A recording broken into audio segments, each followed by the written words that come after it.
Assalamualaikum warahmatullahi wabarakatuh.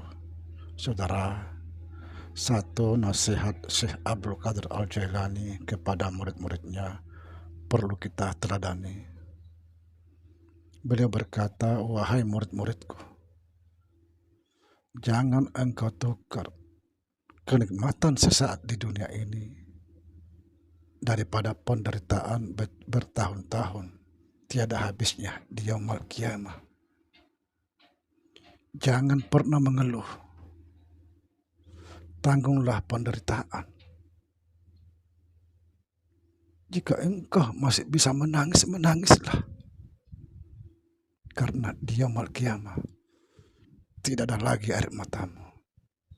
Yang ada adalah kenikmatan yang luar biasa di sisi Allah Subhanahu wa Ta'ala.